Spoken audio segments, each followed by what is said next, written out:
All right, good afternoon. How you guys doing? 7 of you. That's really, that's encouraging. How you guys doing?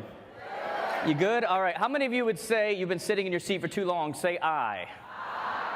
Awesome. Here's what I want you to do. I want you guys to stand up right now. I want you to say hello to somebody less attractive than you. Go for it.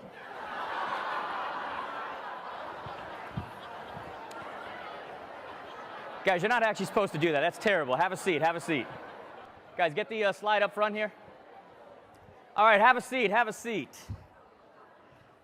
I'm going to tell you guys that I have probably said that maybe 8 times in the last year. You are the first crowd that has actually stood up.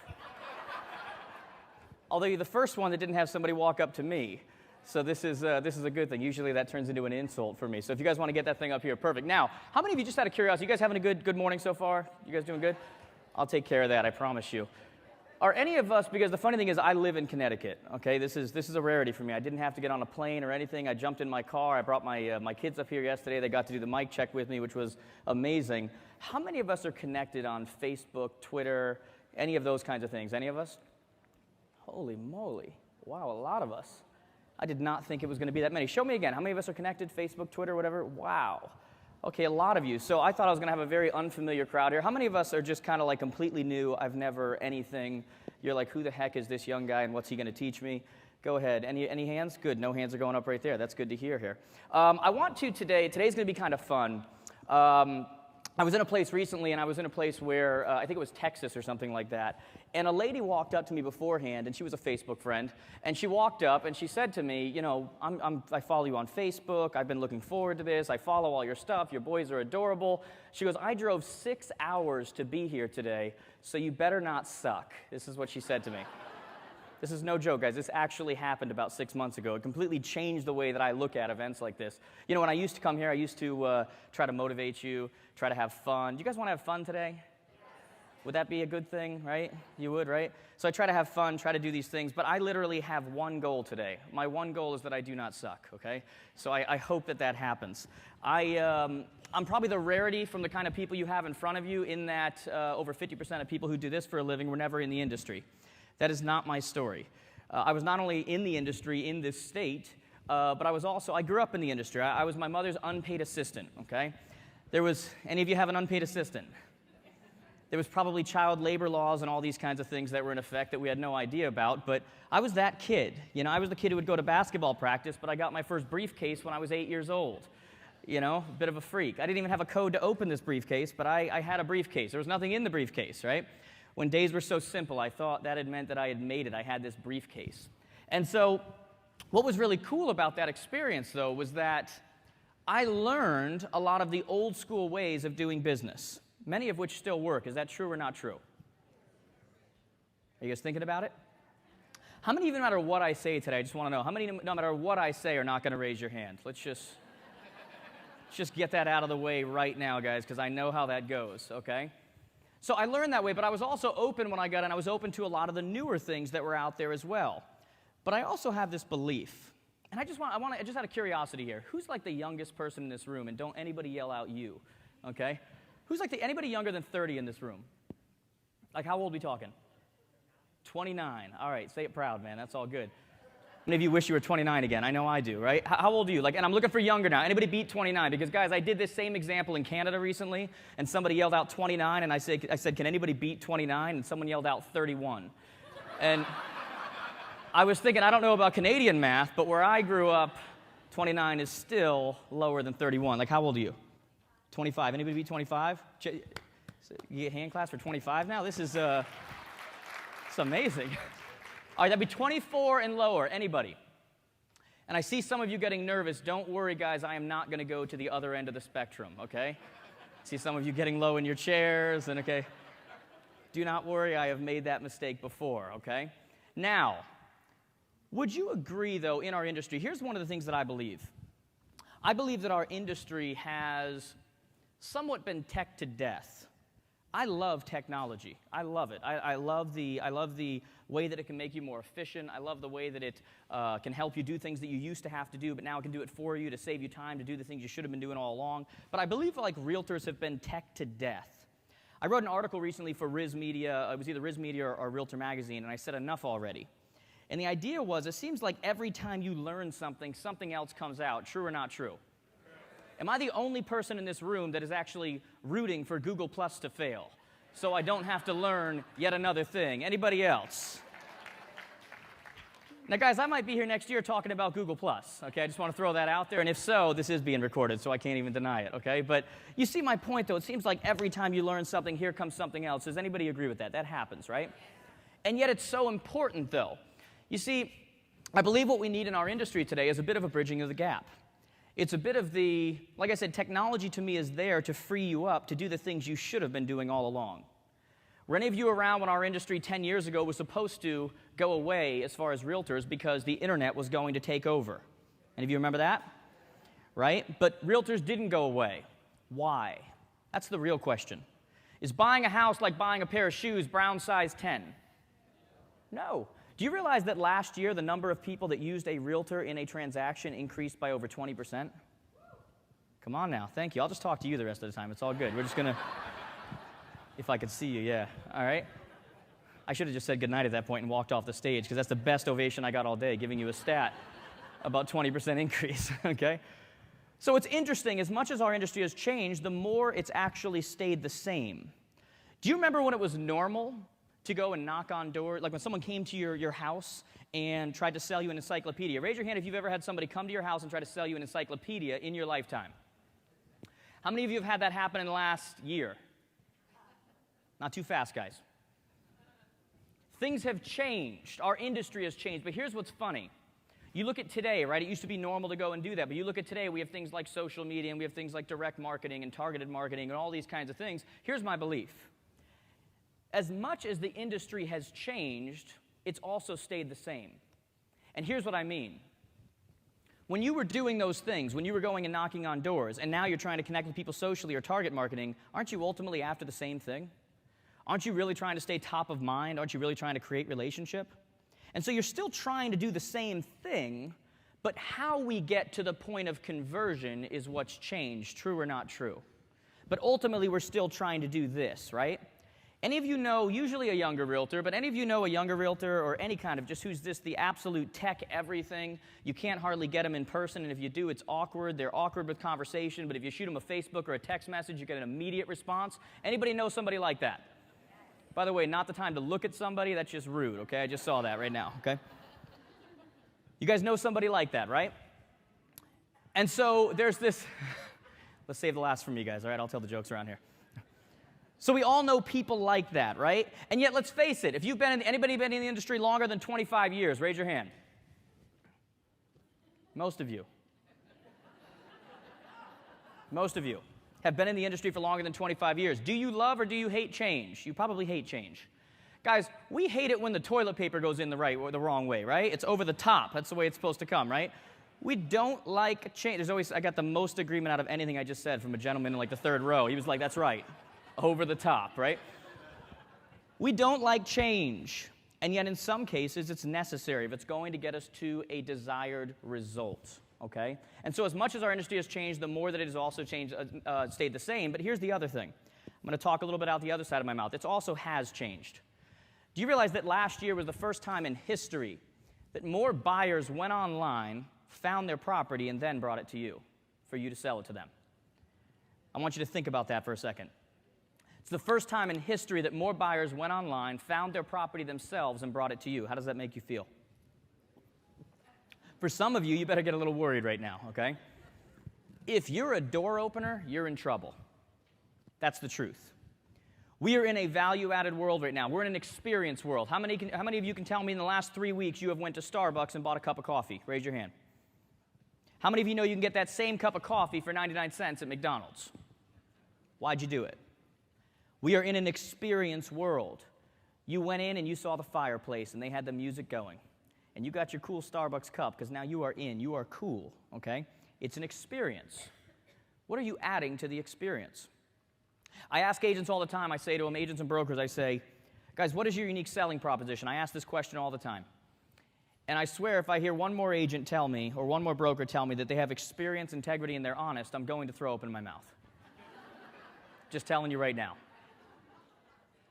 What do you add to the experience? That's some of the stuff that we're going to talk about today. How do we value add? Do you realize that first-time home buyers, anybody know the average age of a first-time home buyer? Not a good time to be quiet, guys. 26 to 31, depending on the poll you look at. Anybody know the average age of a realtor? Look around you. You will hate me before I leave this stage. It just went from 52 to 54 to 56 to 58 years old. Recent polls just sold from NAR, 58 years old. Now, have any of you learned how to revert your aging, how to go back in time? Any of you, please, because I would like to know, okay? Any of you? No. And so here's the thing, here's the funny thing. These first-time homebuyers, depending on where you live in the market, and this is why it's important to you because they create trends. First-time homebuyers, depending on where you live in the country, make up somewhere between 33 and 52% of an overall market. 33 to 52%. These first-time homebuyers are average age 26 to 31. Now, here's the interesting thing. When they were polled, 67% of them said they prefer to work with someone closer to them in age, but not because of age, because they want someone who knows how to communicate on their level. Have we changed the way we've communicated? You know what we love to do? Let's be honest, guys. We love to draw lines in the sand of what we're not going to do, right? How many of you, we're too early in our relationship right now for you guys to lie to me, so just be honest with me right now, okay? How many of you would honestly tell me that some point in your life, you or someone you knew said, I will never get a Facebook account because I don't need somebody knowing I had steak for dinner? Raise your hand. How many of you in this room, be honest with me now, don't lie to me now, how many of you in this room, at some point in your life, or you or someone you knew said, I will never get a cell phone because I don't need somebody reaching me no matter where I am at all times? Raise your hand real quick. How many of you still do not have a cell phone? We love to draw lines in the sand. We love to. And yet these people say they want someone who knows how to communicate in their level. How many of you would tell me that you sent more text messages this year than you did 3 years ago? The rest of you are liars. Let's just get it out of the way. You're lying to me right now. You didn't, okay? You know, recently, do you know, how many of you have a teenager? How many of you have a teenager? How many of you know what a teenager is? How many of you ever seen a teenager? Let's just get this out of the way. How many of you? Okay. Do you know the average teenager, the average 14-year-old last month sent out over 4,000 text messages and made 3 phone calls? The average teenager sent out over 4,000 text messages and made 3 phone calls. Some of you would say that's probably a little lowballed, like it's probably even more text messages, right? Do teenagers call people? No. I got a text recently from my niece. Here's what the text said. You ready for this? I got a text from my niece. And the text read this. It said, call me. This is what the text said to me. And I'm looking at this text message. And I'm thinking to myself, why don't you just call me? Like, all you've done is created work for me right now. Like, what? I'm convinced those 3 phone calls are to their phone company because their text service isn't working, right? And they'd find a way to do that if they could, okay? They don't call people. Is this true or not true? Now, why does that matter to you? That's really why we're here. Why does it matter to you? I said to you earlier, I said, how many of you sent more text messages in the last 12 months than you did 3 years ago? And all of you that are truthful with me raised your hand. Because we follow trends. 67% of over half the market says they want someone closer to them in age, but not because of age, but because they want someone who knows how to communicate on their level. I don't care if you're in luxury market. I don't care if you're in low-end market. I don't care if you're in the ghetto. I don't care where you are. More people went online, found their properties, and brought them to you than vice versa. You better have a unique selling proposition. Another thing we're going to cover today. I'm a bit of the why guy. It's the way I've always been. I believe different people are good at different things. I believe different people are gifted at different things. I've always been a why guy. I've always understood what makes people tick psychologically, physiologically, all of these different things. What controls behavior? How do you change behavior? I was that kid reading neurology books, okay? A bit of a weirdo. But that's how I was, and that's what I've done now. That's what I've studied. That's what I understand. So we're going to talk about some of those things because as much as we're going to talk about some of the tangibles, by the way, how many of you are taking notes? Can you just raise your hands and make me feel good right now? Because it does not look good when I see 4 hands go up, guys. Come on. Just so you know, in your packet thing, your bag that you have, there's a flyer from my company that has a notes section in it, okay? I'm sure there's a pen in there somewhere. If not, I'm sure someone has one near you. Please take notes. You're going to want to take notes today. I don't want to see you guys scuffling around once I say something. You're like, oh, that actually is good, okay? Maybe take a little bit of notes, okay? Please. So we're going to talk about very tangible things because I believe tangible things are important, but we're also going to talk about intangible. It's amazing how many of you are reaching for pens right now. You really had no intention. You sat front row and you had no intention of paying me any mind. Are you serious right now? Wow. Glad that's funny to you. It actually kind of hurts me a little bit. So, we're also going to talk very intangible, and you know why we're going to do that? Because I believe intangible has almost more to do than with the tangibles you're going to do. How many of you ever seen two different realtors, two different whatever, start in the exact same area, exact same location, exact same potential buyers and sellers, exact same everything, and one of them goes further than the other one? Say aye. Why? That's the real question. Why does it happen? That's what I want to talk about. I wasn't the best salesperson in the country, guys. I've never been the best salesperson in the country. There's probably better negotiators. There's probably better negotiators than you. Have you ever saw somebody doing more business than you and you're looking at them going like, what's the deal? I'm better than them. Again, don't look at anybody right now, okay? It's just, do I really have to say that? Like, have you ever had that, though? Just think it in your head. I'll get it. Yes, you have thought it. I know you have because you're human. And you've thought, my personality's better than them. I can work harder than them. Why are they doing so much more than I'm doing? We're going to talk about some of those things today. I don't believe things happen by accident. I don't believe this is an accident industry. You may fall into a listing when your mother sells. And by the way, if your mother's not listing with you, I was in a place recently and the guy says to me, it was Q&A session, he raises his hand, and I probably should have been more kind, but he raises his hand and he says, my mother just listed her house with someone else, what should I do? That's how I felt on the inside. I told him to get an office job. That was my response to him. And I know that's terrible, but isn't that true? If your mother's not listing with you, you're in a lot of trouble. My point is, this is not an accident industry. You don't fall into success in this industry. Is that true or not true? You are exactly where you deserve to be. I know you hate to hear that, but we're going to talk a little bit about how that works. Okay? Now, are you guys ready? I just did that whole intro and I have 5 people that are ready. Are you kidding me right now? Okay? Do we need to spend more time? Are you guys ready? Are we ready to learn? Are you taking notes now? Yes. All right. Now we're ready. Perfect. First thing I want to talk about with you guys, very simple concept. Is perception reality? I hope so, guys. That's where I'm going right now, okay? So it makes no sense if it's not. Perception is reality. Where does normal exist? You ever met people with different norms? I was in a place recently, I think it was, let's call it Chicago. I think I was in Chicago, and I like to walk around and kind of see the area, and you talk to different kinds of people. About 70% of the events I do are real estate events, and so you talk to people in an upper-end market, you talk to people in a lower-end market, you talk to younger agents, you talk to older, more experienced agents, you talk to, so I did that, middle-of-the-road agents, you talk to all of these different people, right? And so I got around and I talked to them, and I wanted to see what was happening, and when I got back, I got on the elevator. Now, I get on the elevator, and I go to hit the top floor. I'm going up to the top floor. I go up a couple floors, and a gentleman gets on the elevator with me.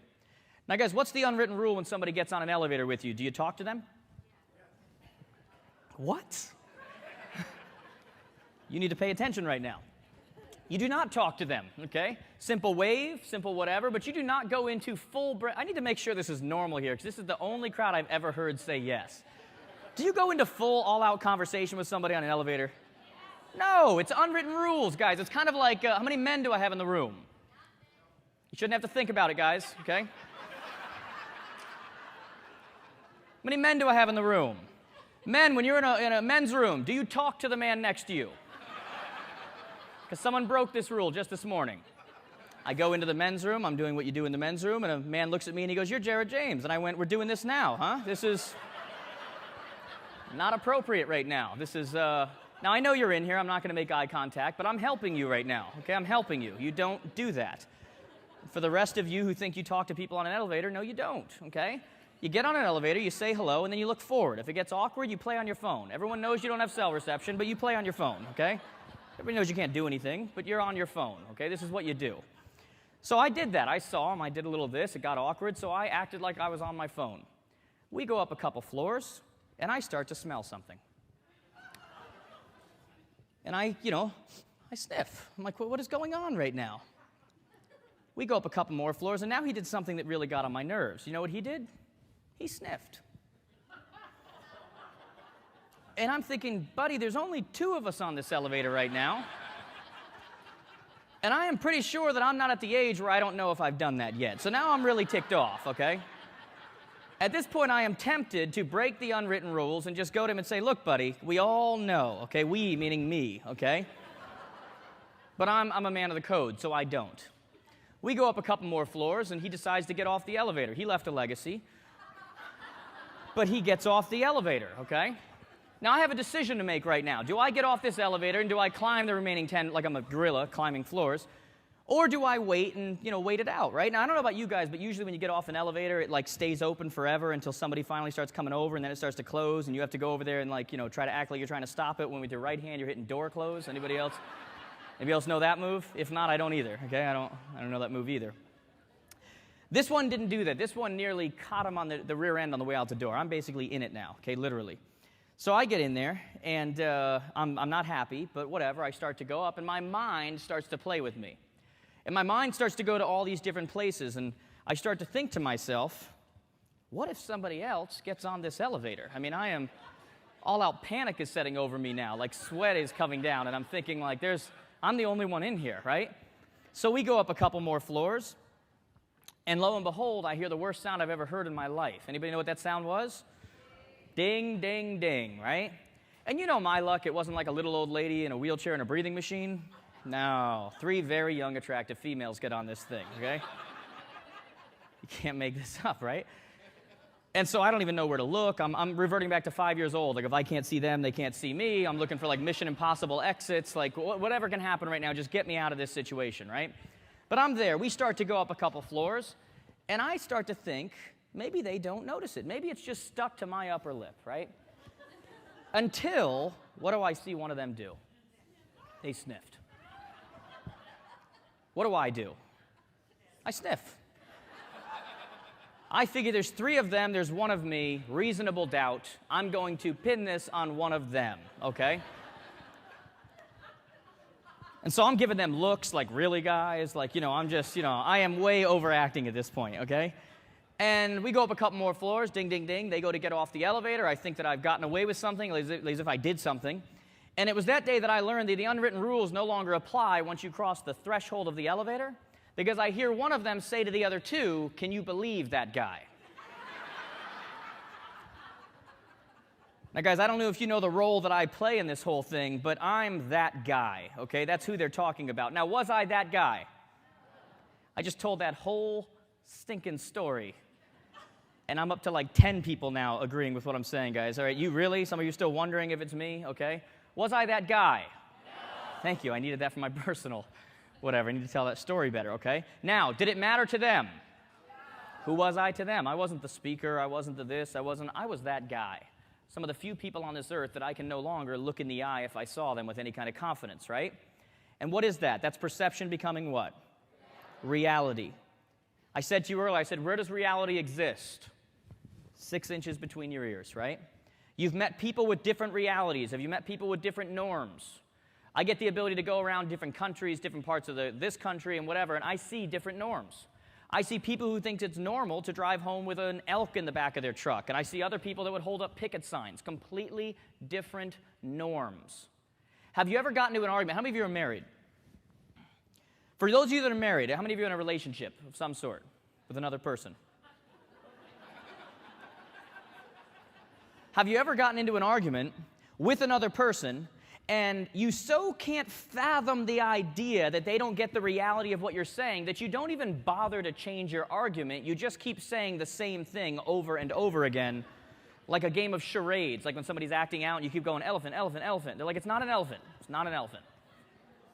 Have you ever had that where you just keep making the same statement because you can't fathom that they don't understand it? If you've had that situation, say I. So what was the difference? The difference was they had a different reality. They were working with a different set of rules. Have you ever noticed you can't tickle yourself? There's always one gentleman that tries. It's amazing. Everywhere you go, there's somebody who thinks you've never done this before and they try to tickle themselves. Congratulations, sir, okay? You found that it was true. These are the questions I ask myself. Have you ever noticed that you can't tickle yourself? Maybe you haven't thought of it. I told you I was a little bit strange, right? But you can't tickle yourself. See, my question is why? Why can't you tickle yourself? I'm going to bring this all home in a minute. Why can't you tickle yourself? Have you ever had an experience where somebody else tickled you? And some of you have had the experience where someone else tickled you and you literally wet yourself, okay? And don't laugh too hard right now because you're going to give yourself away, okay? I just saw you, okay? But you've had that experience. How many of you have ever had somebody tickle you and you look over and there's goosebumps up and down your arms? Do you realize it's the exact same neurological response as if you looked over and saw a tarantula on your arm? It's the exact same response when somebody tickles you. Do you realize that? There's this portion of your brain, it's called the cerebral portion of your brain. The job of the cerebral portion of your brain is basically to perceive danger, to perceive things. That's why if there was a tarantula right next to me right now and I didn't see it, would I care? As soon as I saw it, what happens? Fear, perception. But if I was somebody who handled spiders on a regular basis, would I be scared? Same exact spider, same exact location, different perception. It's the same reason why when you're typing on your keyboard, remember this later, you're typing on your keyboard, at first you can feel your fingertips, after a while you can't feel them anymore. Did you ever notice that? Perception. It's the cerebral portion of your brain. Now, again, why does this matter? Why does this matter to you? Here's why it matters. Ultimately, our perceptions, which are ultimately our realities, they form what I call our worldview. They form what I call our perceptions on things, our worldview, how we act, how we do things, whatever it may be. You see, if I were to ask somebody, and I were to ask every one of you in this room separately, how's the market, could I get a different answer from each one of you? If I were to ask one person, I said, how is the market? And one person said, well, 35% of all transactions are affected by appraisals right now. And the banks just came out and said that they're going to tighten their lending standards again. And shadow inventory is still waiting to hit our market. And they said all of these kinds of things. If I asked somebody else and they said, well, we're able to communicate like never before, through social and otherwise, we're more connected than ever before. And they looked at me and they said that the home affordability index was at the greatest point in the history of the index since it began in 1970. And they said that interest rates were at all-time lows. And they said that the Wall Street Journal just came out for the first time and declared the official end to the housing bust. And they came out with all of these kinds of things. My question to you is, who's right? They're both right. Again, why does it matter? It's the ultimate pessimist-optimist. Here's a principle I want you to remember. When you believe something, when you have a certain belief in whatever it is, it changes the amount of energy you are willing to put into an outcome. I'm going to explain what I mean by that in a minute. It changes the amount of energy that you are willing to put into a desired outcome, an output, whatever you want to call it. You see, when you believe that a certain number of transactions fall apart and that's just the way it is, I am telling you that there is a point in that transaction, this is how you work. There is a shutoff valve that when you get to that point, something clicks on and goes, there's just a certain number of transactions that fall apart. What are you going to do? And you just let it go. When you believe that we have opportunities like never before, you're going to have a different level of energy. Now, let me bring that home so it makes sense to you. I just thought of this right now. If I came into this town, and I wasn't from around here. I'm from a different part of Connecticut, so I don't know all the restaurants over here. But a friend of mine saw me post on Facebook that I was in Stamford. And so he sent me a text message, and he said, hey, I own the restaurant over on blah, blah, blah, called blah, blah, blah. We're there till 11:30 tonight. Why don't you come by? If I went to that restaurant at 8:30 p.m. and I went to the side door, and the side door was locked, would I turn around and walk home? Probably not. I'd probably go to the next door, and the next door, and the next door. And if all the doors were locked, I'd probably pick up the phone and say, hey, dummy, your doors are locked. You're probably noticing a lot of people aren't coming in because I so believed he was open. You see how it changed the amount of energy I was willing to put into a desired outcome. Now, if I went up to a random restaurant, which I did not have that conversation with my friend, and I went to a random restaurant. I had no idea about this restaurant. I had no idea about what kind of food they served. I have no idea if they're open or not open at this time. And I went to the first door, and the door was locked. Better chance I walk away and try another one? Why? Because I had a certain belief system, and that belief system changed the amount of energy that I was willing to put into a desired outcome. Do you see how that works? Guys, I am not saying that you ignore the realities of a market. I'm not saying you ignore the realities of what happens around you. I'm fully aware that we have to know that there are negative things that happen and there are positive things that happen. I always tell people a life full of sunshine will lead you to a desert. A life full of sunshine will lead you to a desert. You have to you have to acknowledge the negative things that go on in your life. But the question is, what are you going to focus on? Because I am telling you that you will find whatever you focus on. If I were to tell everybody in this room right now, find something purple, find something purple, find something purple. Even if I said, don't find something purple, many of you just looked at the blue background and thought to yourself, it's purple. And you did that because you're going to find whatever you look for.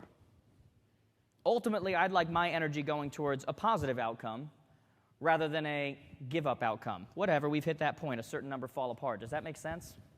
You see, I believe, guys, and I know you've probably heard this before, but I'm going to drive it home with you. I believe that your mind is probably your greatest tool or your greatest detractor. Your mind. How about the voice inside your head? Who talks to you more than you? I'm just curious. Who spends more time with you? I have news for you guys. Everywhere you go, there you are. You see, if many of us talk to anybody around us the same way we talk to ourselves, you would have no friends. Some of you don't have any friends anyway, but that's a whole other session altogether. But is it true? Some of you will wake up this morning. How many of you have ever been on a diet? See, if I ask this 3 more times, every hand in the room goes up. It's amazing, but I'm not going to do it. For the sake of time, I'm not going to do it. So you've been on a diet, you wake up in the morning. How many of you had breakfast this morning? How many of you had too much breakfast this morning? How many of you had too many of those pastries outside? And so you did that, and here's what happens, because you don't apply the same censorship to yourself that you do to other people. So what you do is you stop and you ask yourself, why did I have too many pastries? And you know what your mind says? And by the way, this is your mind, guys. This is not me, but this is how we talk to ourselves. We say, why did I have too many pastries? You know what your mind says? Because you're a fat pig that can't control yourself. And then you wonder why you walk around feeling like crap all day. Because if anybody else talked to you like that, you would feel like garbage. Who spends more time with you than you? Who talks to you more than you? Your mind is an amazing, amazing tool. You know, we used to do a big one-on-one coaching thing, and we basically dropped it. I didn't like it. There was no immersion, whatever, so we went to a different platform. But one of the people, one of the things I did in the last 12 months before this year was that I personally coached like 5 or 6 people because I wanted to stay relevant and whatever. And this one particular gentleman called me up, and he couldn't figure out why. He lives in Canada. For 10 straight years, he had done between $195,000 and $205,000 every single year. He could not figure out why it was happening. And he's like, I just don't get it. I'm working as hard as I can. Any of you ever felt like you've hit a plateau, you've hit a ceiling? You work as hard as you can. You want it as bad as you can, but he's going, I'm hitting 195 to 205 for 10 straight years. What is going on? I need you to help me. I said, okay, here's what we're going to do. He hired me. I did the normal thing, and I looked at his patterns. I looked at his systems. I did all those things. But then I asked him a very important question. And I'm going to ask you this very important question. How many of you have like a whiteboard in your office that you like keep track of your transactions, your listings? How many of you aren't raising your hand because you think that I'm setting you up right now, okay? I'm not. Whiteboards aren't a bad thing. I'm not on the anti-whiteboard, whatever. That's just not, it's not where I'm going. But here's what I found. You know what's really cool about that whiteboard? When that whiteboard got low and it was pretty blank, something kicked into gear with him that said, I've got to go to work. Because how many of you know there is a difference between you going to work and going to work? And you can fool everybody around you. You can fool me. You can fool every person sitting around you, but you cannot fool yourself. And so when it got low, it kicked him into gear that it is time to go to work. It is time to talk to people I didn't want to talk to. It's time to make the calls. It's time to do all these things, right? But here's the interesting thing. When that whiteboard filled up, the very thing that triggered him into action was the very thing that told him, inside shutoff valve, you're doing okay. And so you're still going to be at work, but you are not going to do the same things you were going to do before. How many of you know what I'm talking about right now? And I said, sir, you are doing $200,000 because you have a $200,000 whiteboard. So here's what we're going to do. We're either going to get rid of your whiteboard or we're going to double your whiteboard. And for the next 6 months, you are going to do absolutely everything I tell you to do. If I ask you to get on the grass and moo like a cow, you better start mooing like a cow. When you're supposed to be working, you're going to be working. But here's the kicker. When you're not supposed to be working, guess what you're not going to be doing? Guys, I was with you. I was one of you. You're driving your family nuts because we don't know how to shut it off. Got a little heavy in here all of a sudden. Because even when we're not working, we're waiting for the email. Even when we're not working, we're waiting for the phone to ring because we have associated that means production. Do you realize no other bodily activity other than your brain uses more glucose than your brain? When you're thinking about something, you're waiting for an email. So even when you're not working, you're working. And how does that add up with your family? You don't have to raise your hand, but how many of your families are sick and tired of you picking up the phone when you're not supposed to pick it up? Answering emails when you're not supposed to. And you think that you're being extremely productive. You think you're doing a good thing. But you know what I've learned? We train people how to treat us. The reason why your clients think it's okay to call you at 10:30 is for the exact same reason that a kid goes into a store and thinks it's okay to be disrespectful to adults. Because we train people how to treat us. When I see a kid who's disrespectful to their parents, guess who I blame? We taught them that was okay. When I see a kid talk to other adults or talk to their parents in a respectful manner, guess who I blame? When I see someone thinking it's okay for them to call you at 10:45 p.m. and they'll get a call back by 11, guess who I blame? We train people how to treat us. It's an amazing, amazing thing that happens. And so I said, when you're not working, you are not going to work. But when you are, you're going to work your butt off. And what I had to do was I had to find what it was that was going to push him. Every one of you have it. See, everything that you guys want, ultimately, you think it's about money, but it's not. I was talking to a guy recently. I said, what do you want to do next year? He goes, I want to make $250,000. I said, no, you don't. He said, yes, I do. I said, no, you don't. He said, yes, I do. We went on and on. And I said, why? You want a bunch of paper with dead people on it?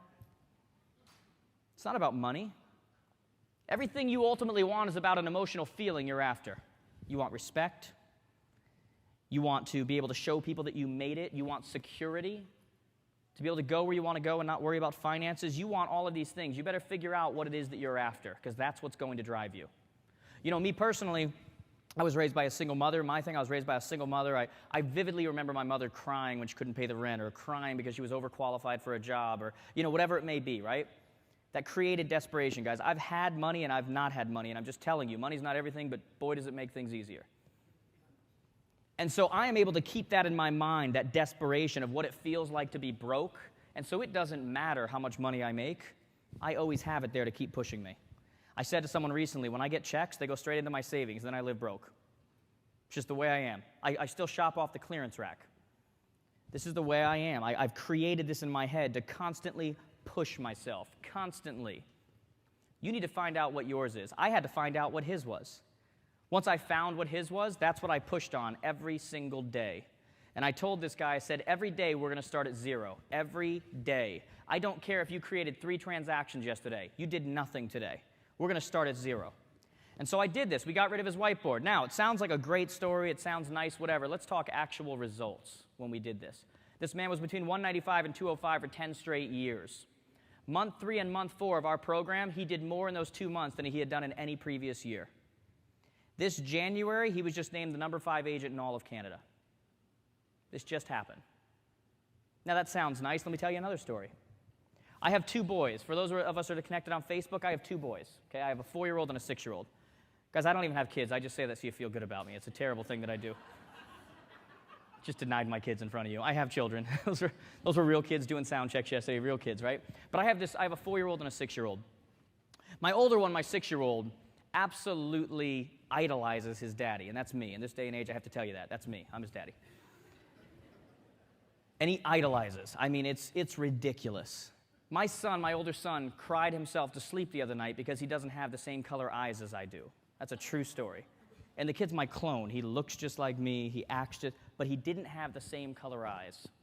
The other night he went to bed, and he wanted to get a snack beforehand, so I told him that's okay. He went and opened the fridge. He opened his fridge, and he looked up at me, and he said, Daddy, what kind of a snack would you have gotten when you were 6 years old?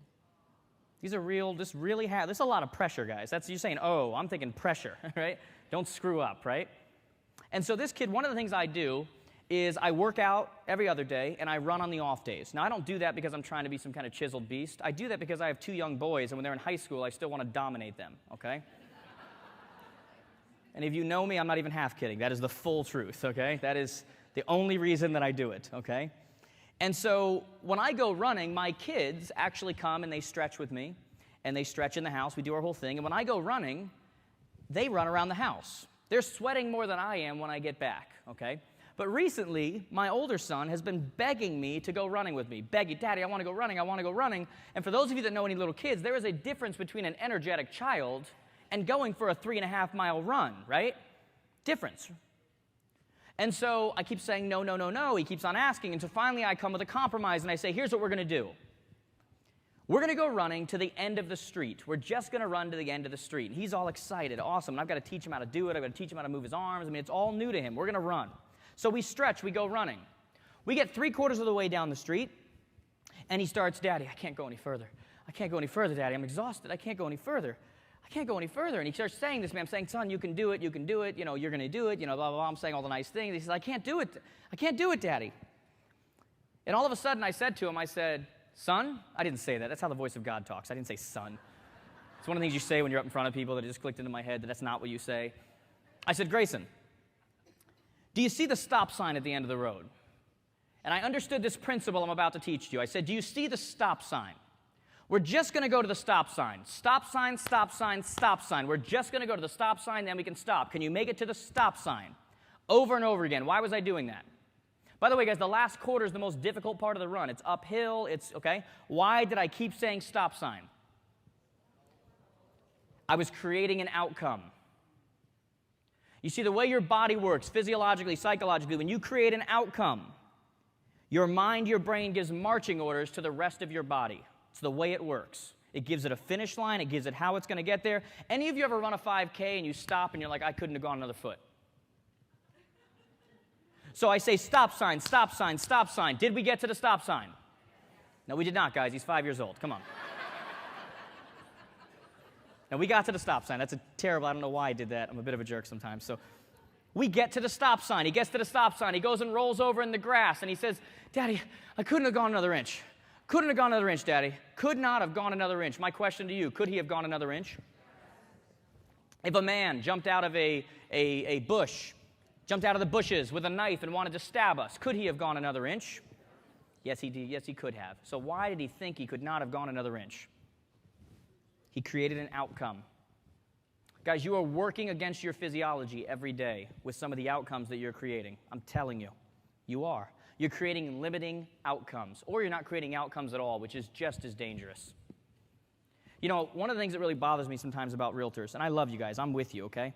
I feel like we've built some rapport now, I can tell you this. Hopefully, based on that slow response.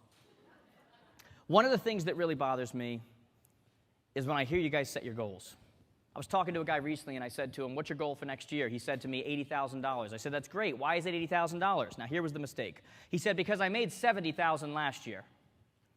What the heck does last year have to do with this year? Are you guys in a union I don't know about where you're on 11.5% increases? Or is there something I'm not aware of here? Are any of you a part of that? Because I'd like to know about it and promote it.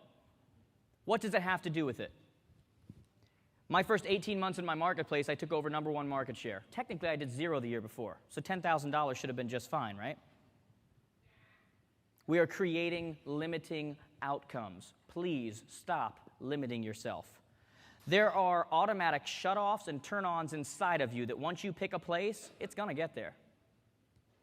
You said, I want to make 100 grand. I want to make 200 grand. Isn't it amazing you just barely made it? Because inside of you, you know, I'm almost there. Turn off, slow down, go up. Just like my buddy, 195 to 205.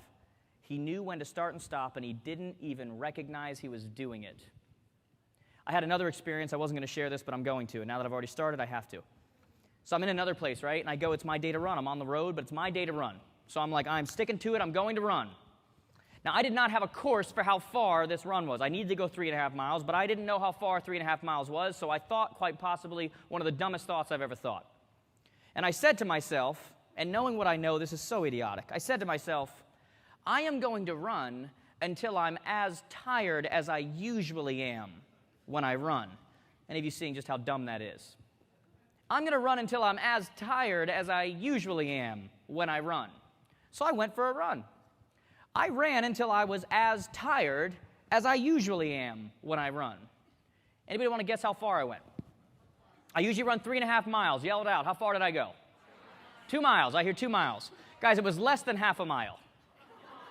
It's not even a joke. It's embarrassing to tell you this right now. It was less than a half a mile. I ran. I was as tired as I usually am. I came back. The next day I got in my rental car. I jumped. I put on the odometer, and I said, let me see how far I ran. Less than half a mile. Now, that's me who understands this stuff.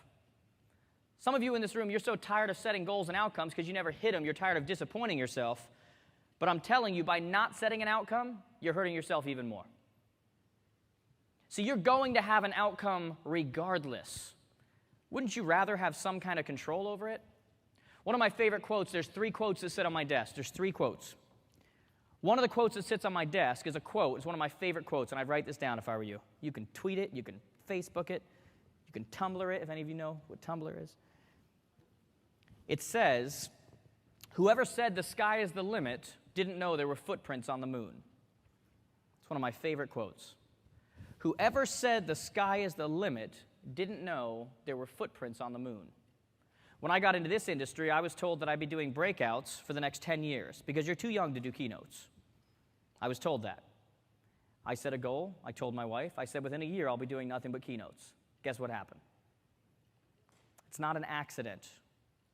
Everything I did followed into that. You know, I wasn't going to share this, but this is kind of cool. I want you guys to remember this. I almost wish I had a whiteboard up here.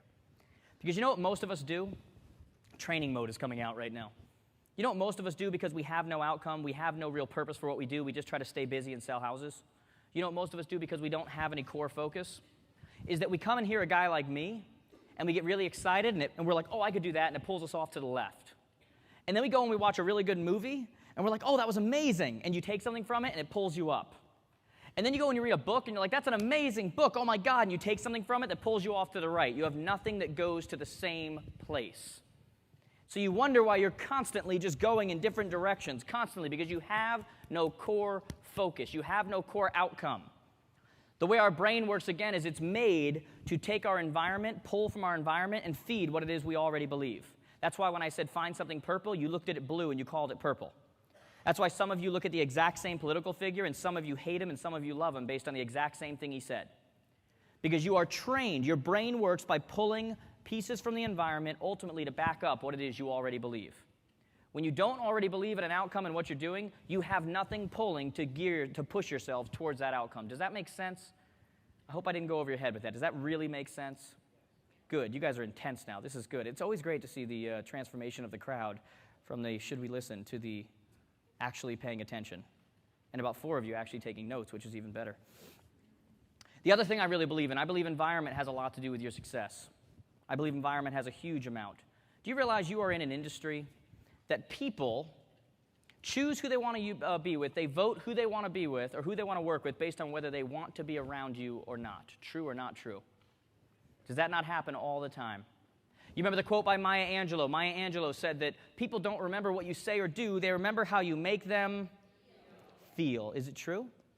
How many of you know somebody you don't dare ask them how they're doing? Because they just may answer. Again, let's go to unwritten rules again. Unwritten rules. Somebody asks you how you're doing, how are you supposed to respond? Great. Doesn't matter if you got gangrene of the foot, it's about to fall off, everything's great, right? Everything's fantastic. What's your name right here? Suzanne. So I'm going to go and ask Suzanne. I'm going to say, Suzanne, how are you? And what's Suzanne going to say? Suzanne doesn't know the rules. So Suzanne's not going to say great. Suzanne's going to say, well, I'm glad you asked.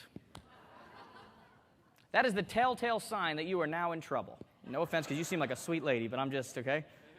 Suzanne's going to go through a whole diatribe about how her dog ran away this morning and got hit by a car, and as it ran off, it ran over her foot and broke her foot. You know she doesn't have health insurance, and what's your response to Suzanne? That's great, Suzanne. Let's hang out for the next 3 weeks. You want nothing to do with Suzanne, and no offense, Suzanne, because you seem like such a lovely woman, but you see the point. Look, sales tactics are great. Negotiation tactics are great. If people don't want to be around you, good luck. You know this is true. Do you all know people who are like the life of the party? When you get around them, you just get happy. Is it true? Do you know people who make you want to jump off a bridge? You guys know this is true because everyone in here, either you yourself or someone you knew, has planned a party around somebody that you know you have to invite, but you also know they're not going to be available. Think about that for a second. By the way, if you can't think of that person right now, you just may be that person. I just want to throw that out there based on the response from you guys, okay? It's a terrible place to be. You see, I believe that most people are a hurt looking for an ouch. Most people are a hurt looking for an ouch, or I should say an ouch looking for a hurt if we want to get really accurate with it. Here's what I mean by that. Most people are an ouch looking for a hurt.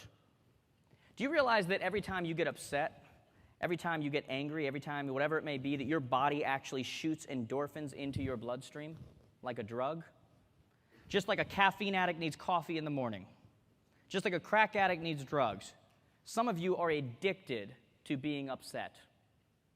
Is that good for your business?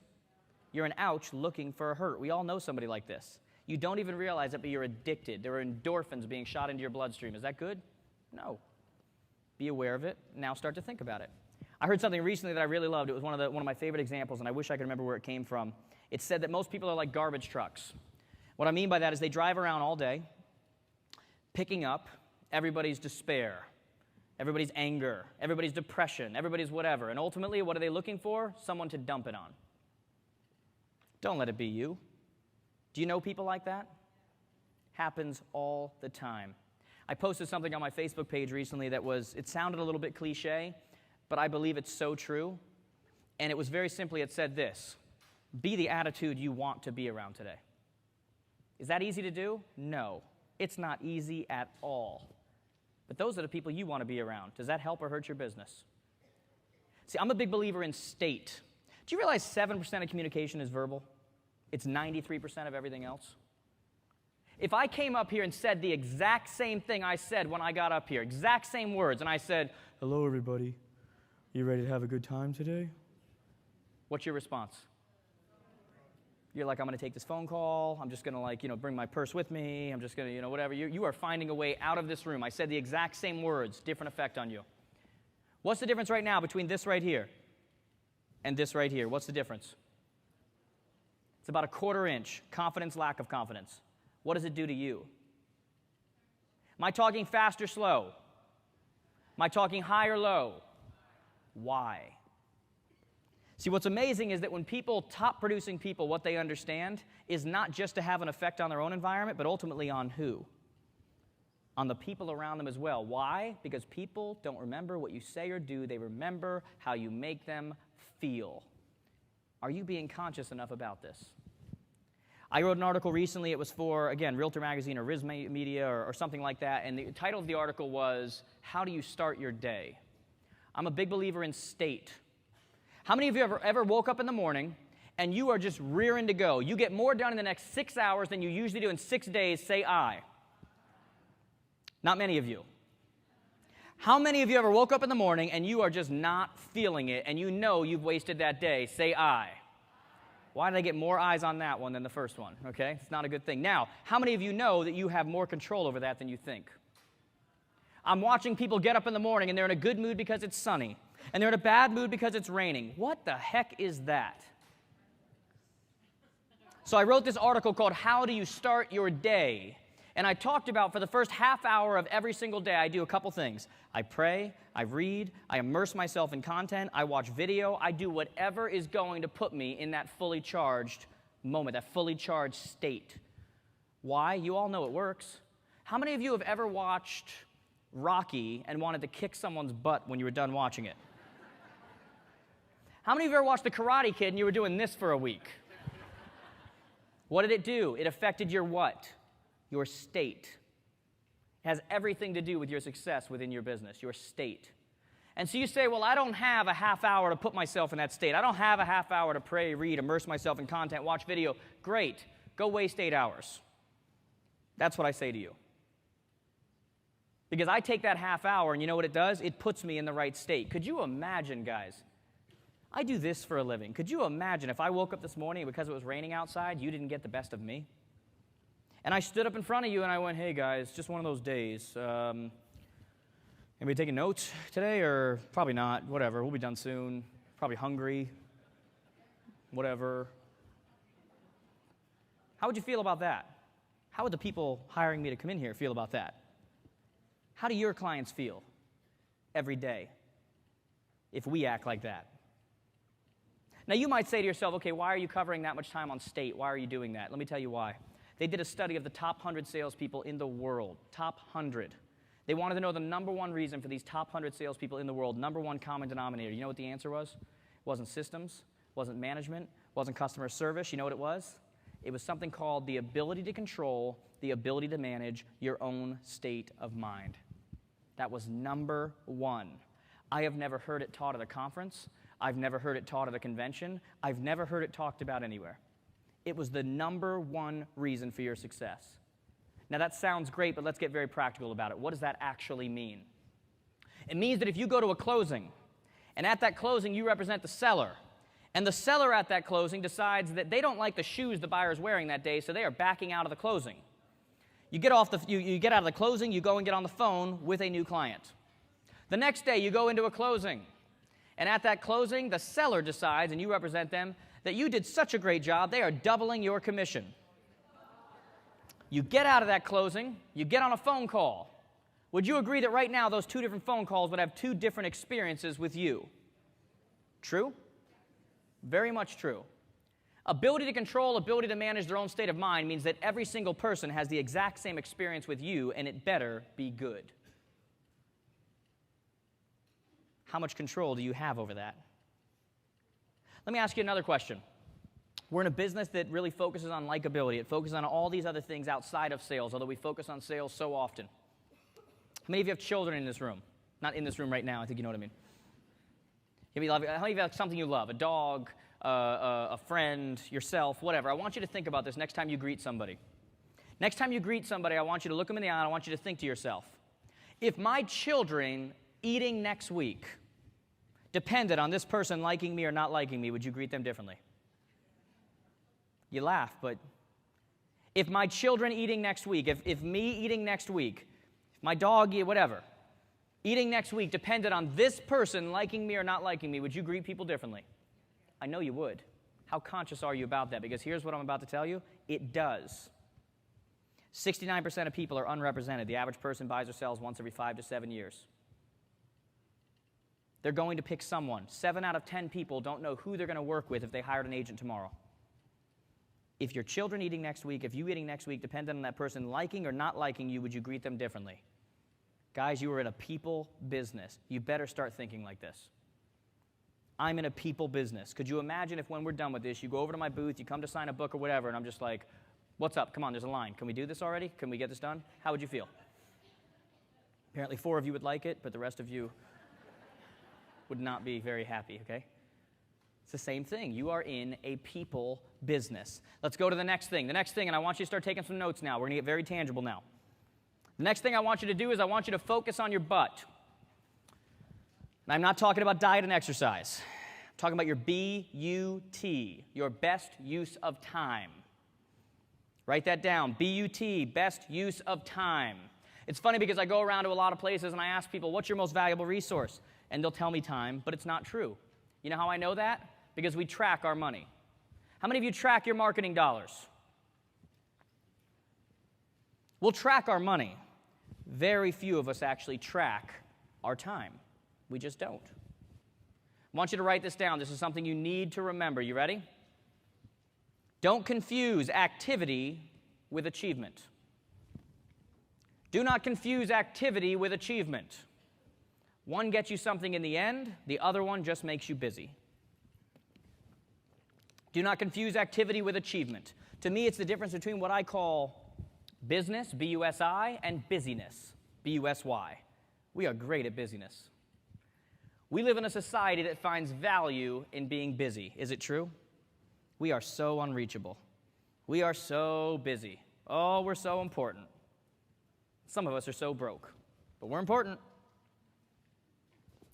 Do not confuse the difference between activity and achievement. One gets you something in the end, the other one just makes you busy.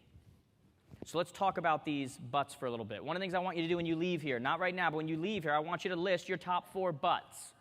Over the last 12 months, your top 4 best uses of time. Now, they are probably not what you think they are. Last year, 39% of all transactions came from referrals.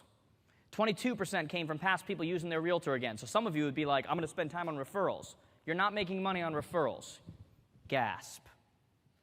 It's not referrals, guys. You know what it is? It's something called time and circumstance. I want you to get to the root of what your best use of time is. It's not referrals. You didn't walk into referrals. What you did was you created enough time and enough circumstance with individual people that they trusted you enough to refer you. Do you see the difference? How about this? You don't make money on your sphere of influence. You're like, what the heck is he talking about right now? He just told us 39% of all transactions come from referrals. You don't make money from your sphere of influence. You think you do, but people have a twisted idea of what their sphere of influence is. People think that they were born with their sphere of influence. Like as if they came into this world, they cut the umbilical cord, cleaned them off, and handed them their very own shiny sphere of influence. That's why most realtors come into the business, make $30,000 their first year, $60,000 their second, $80,000 their third, $100,000 their fourth, $125,000 their fifth, $150,000 their sixth, $150,000 their seventh, $150,000 their eighth, $150,000 their ninth, $150,000 their 10th. Do you want to know what they make in their 11th year? Because they buy into this lie that you make money on your sphere of influence. Do you know what you make money on? You make money on everything you did and continue to do to build your sphere of influence. Some of us came into the industry and we were hungry, so someone said, go out and call people, go out and talk to people, talk to your sphere, talk to whatever, and we started building our sphere. As soon as we got a little taste of referrals from our sphere, we started laying back going, oh, look, I have a sphere of influence. Your business will not grow as long as you buy into that. You don't make money on your sphere of influence, you make money on everything you did and continue to do to build your sphere of influence. Does that make sense? There is a difference. You guys are intense right now. I see it all in your eyes. There is a difference, and that's why many of us have hit the quote-unquote ceiling. The next thing I want you to do, I want you to list your top 5 not-to-dos. Top 5 not-to-dos. You see, we live in a society that is obsessed with to-dos. We are obsessed with tasks. We have task managers. We have task apps. We have task whatever. We're obsessed with it. You know what you really need to do? Stop doing some stuff. You need to list your top 5 not-to-dos, the things that you do every single day you don't even recognize you're doing that's absolutely wasting your time, and yet you keep doing it. By the way, most of your not-to-dos, you don't even recognize it. You know why? Have you ever been driving home and you drive home the exact same way every day, and all of a sudden you look up and you're like, I don't even know what happened the last 5 minutes. How did I turn? I could have hit somebody. Like, you ever done that? Like, you don't even remember. You've done it so many times, you don't even remember the last 5 minutes. If you've experienced that, say I. Almost every one of you. Amazing, isn't it? Most of your not-to-dos are in those moments. You're doing things every day you don't even recognize you're doing, and you're wasting your time. Let me give you some examples. You know what my not-to-dos are? And don't do them now. Because what some of you need to do is some of you need to take a notepad or an iPad or whatever you want to use, I really don't care, and you need to follow yourself around for 3 days and go, why the heck am I doing that? Why do I never even noticed I do this? That's a waste. And over here, why am I doing that? You need to see what's actually happening. One of my not-to-dos, I do not answer the phone with open-ended questions. I do not pick up my phone and say, hey, what's going on? Because it's this phenomenon. When you ask somebody what's going on, even though they did not call for that purpose, guess what they do? They tell you what's going on. And they'll say, well, I went to the dry cleaner this morning, now that you asked, and I ran into Susie, and Susie was telling me about so-and-so, and then I went and get some shoes for Johnny, and I don't care. It's not what you called for, I'm sorry. It's true. It's not what I don't care. I love your son. I love my kids. That's not what you called for. Right now, I'm in work mode. We're wasting time right now. You know what I do instead? I pick up the phone and I say, hey, I didn't want to let you go into voicemail. I'm about to run into something. What's going on? And guess what they do? They get right to the point because they're appreciative. You didn't let them go into voicemail. And they get right to the point. And the 20-second thing they needed to tell you, guess what they do now? They take 20 seconds to tell you. Now, if you were going to do this, please don't allow yourself to be filmed and have it on YouTube for the next time you call one of your family members. And they pick up the phone and they say, are you doing that thing to me that I saw on YouTube right now? Because it's very awkward. But it happens. It's one of my not-to-dos. You know what another one of my not-to-dos? I don't work with my Facebook tab open. Now, look, guys, a ton of us are connected on Facebook. Am I active on Facebook, Twitter? Very active, right? But some of us treat Facebook like it's going to justify our existence, looking for the next red notification to justify our existence on this earth. Oh my God, they liked my status. My God, they commented, they shared my photo. They love me, they really love me. I'm sorry, guys. That's not focus. I will go back at set times and see, and I dare you to find anybody who's wrote on my wall or sent me a message that I have not responded to. I believe in being active, but I also believe in focusing on what you're doing at that moment. Another one of my not to-dos. Any of you great multitaskers? Don't raise your hand. Don't raise your hand. I didn't see that. Any of you great multitaskers? Good, none of you. Do you realize when you smoke marijuana, your IQ drops by 5 points? There's always one guy in the room who's like, yep, 5 to 6 points, I do concur. The resident marijuana expert.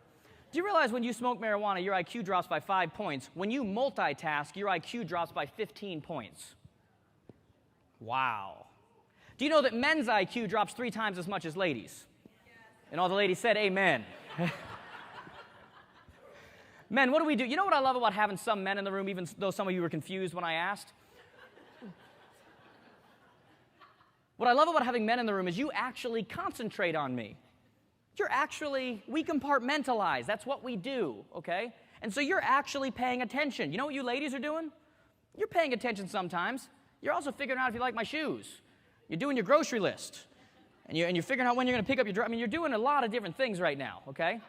It's just the way we work. Don't laugh too hard. That's just not right, because it means that, okay? It's not right. Guys, this is why, for any of you that are married, you ever got into a fight with your spouse? You're supposed to go to a friend's house for dinner, so you get into a fight with your spouse at the house. You go and get in the car. Husband's happy again. He's thinking about the party. Looks over at his wife. He goes, what's wrong with you? And what does she say? Nothing. What's the wife thinking about? Wife's thinking about the party. She's also thinking about the fight. She's also thinking, should we stop and get wine? She's also thinking, did I call so-and-so back? She's also... Just the way we work, okay? Your IQ drops by 5 points when you smoke marijuana, 15 points when you multitask. Now, I just want to make this clear. I did not think I had to make this clear until a recent message I got from someone. I am not advocating showing up to your job high, okay? This is not what I'm doing right now, okay? That's not at all what I'm doing right now. I'm trying to make an extreme point that you will remember. I would prefer that you don't do either. Stop multitasking. And there's always one person. Just save your time, please. I know one of you is going to come up to me afterwards. You think you're the exception. You think, I get it, okay? I get it. You're the exception. But this is how our body works. You would have think by now we would have learned that we do not pick up the phone, call someone, reply to an email, tie our shoes, and have a conversation live all at the same time really well. You would think we would have figured that out. You know what I also find? People multitask when they don't like what they're currently doing. True? People multitask when they don't like what they're currently doing. I've yet to see the man who's watching the Super Bowl who's like, oh my God, what else could I do? Can I mow the lawn? Can I go and do some laundry? We multitask when we don't like what we're currently doing. Let's be honest, guys. It's just you and me right now. Just me and 1,000 of our favorite friends, okay? But it's true. Please stop multitasking. Focus on... By the way, do you know why so many of you are so stressed? Because you bought into the lie that multitasking is a good thing, and so you constantly start things and you never finish them. And you wonder why every day you leave your office, you never feel like you're completely done because you started 10 things, but you didn't finish any of them. And then you're stressing yourselves out, you're stressing your families out, you're doing all of these things because you never feel completion, true or not true. Do something and finish it. Don't revamp your yard, mow your lawn. Start it, done.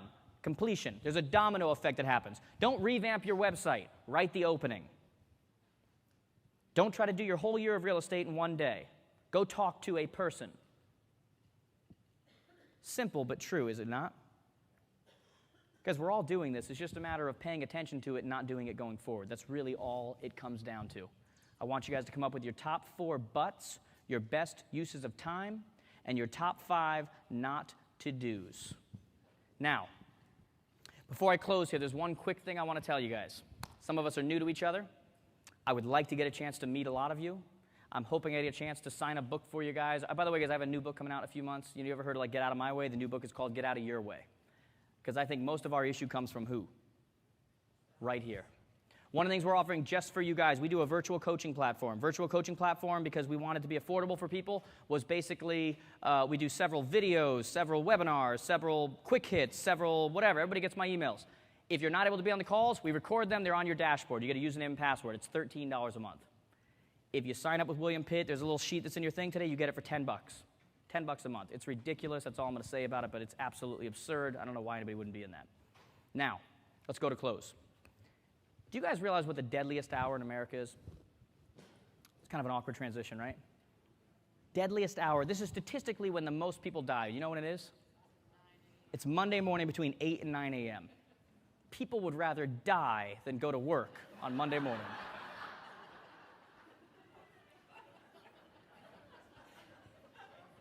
And yet here you are in an industry that you chose to be in. Isn't that amazing? And yet how many of you are doing things every day that you don't like doing?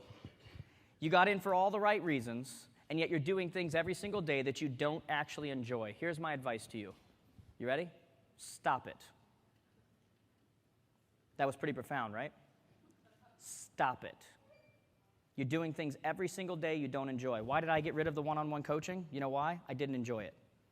I got tired of talking to coaches all the time. I basically, all my time was talking to event people and our coaches from around North America, and not to the actual people I was talking to, that I wanted to talk to. So you know what I did? I stopped it. And I said, how can we scale this? How can we whatever? And we went virtual. Why? Because I'm practicing the very thing that I'm telling you. Stop it. It's really that simple. You know, I believe in this thing called the treadmill principle. Great video I saw once of Will Smith, and I love this principle. And the principle is this. I'm a very competitive person, okay? Very competitive. And I have this belief. This is how I think about the world. This is how I think about my business. This is how I think when I start something. I've had friends who have said to me, how come we have to go work in a cubicle every day, and you get to go travel the world, and you get to go do this, and you get to do that? You're so lucky. Oh, you're just so lucky. So lucky. I've heard them say all the time. They're like, what's the difference? You know, I've got friends who are better looking than I am. I've got friends who are more charismatic than I am. Don't tell them, but I've got friends who are funnier than I am, more funny, proper English. I've got friends like that. But I believe in this treadmill principle. You know what the treadmill principle is? The treadmill principle is this. If you challenge me, like there's 2 treadmills in front of us, and you challenge me to a treadmill off, if that's even a word, you may have more endurance than I do. You may be more fit. You may be whatever it may be. You may do that every day. You know what my mindset is? You're either going to get off the treadmill first, or I'm going to die on the treadmill. That is how I look at things. You're going to get off first, or I'm going to die on that treadmill. I don't think we have enough of that in this industry.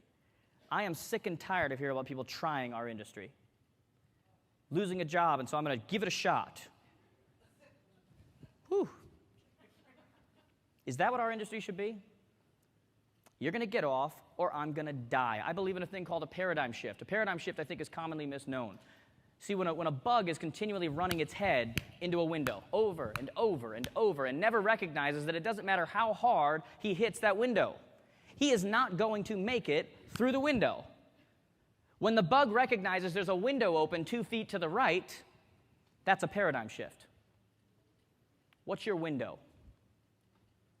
Business is not supposed to be that difficult. See, I believe in patterns. I believe that everybody in this room, you ready for this? I believe every one of you made the exact amount of money in the last 12 months that you deserve to make,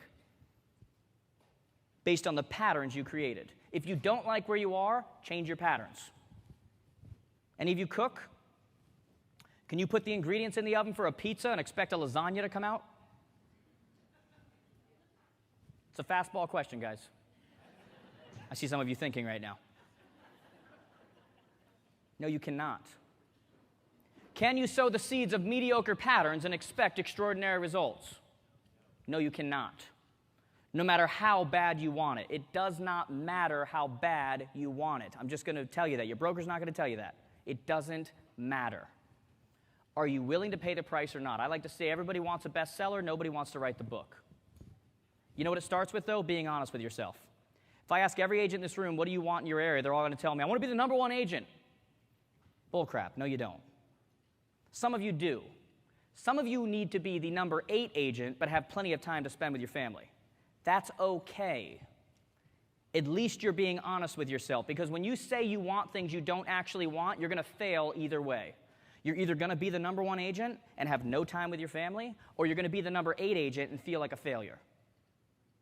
What do you actually want? Be honest with yourself. Stop letting everybody else control what it is that you want. There's a price to pay for everything. Are you willing to pay it? Ask any top producing person. There is a price to pay for everything. I always say making money is not difficult, it's different. Making money is not difficult, it's different. I'm going to end with this, guys. And like I said, I hope I get a chance to meet a lot of you. I hope I get a chance to sign some books. I hope you guys drop off your coaching forms and take advantage of that. But I did a study earlier for you, and I said the top 100 salespeople in the world, and I gave you that whole thing. But here's the other study I want to tell you about. There's another study where they talked about the top 100 entrepreneurs, fastest growing companies in the world in the last 5 years in a declining economy. Now, would you guys agree that you are entrepreneurs, you are small businesses? Yes, you are. So they wanted to know why these people had done so well in a declining economy. What was it? You know what the number one reason was? Again, it wasn't systems, wasn't management, wasn't any of those things. You know what it was?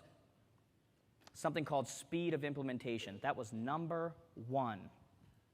Speed of implementation. What a crazy idea. It means that you actually follow through with your butts. It means you actually stop doing the things you wrote down. It means when you come to something like this, you don't allow self-help to become shelf-help.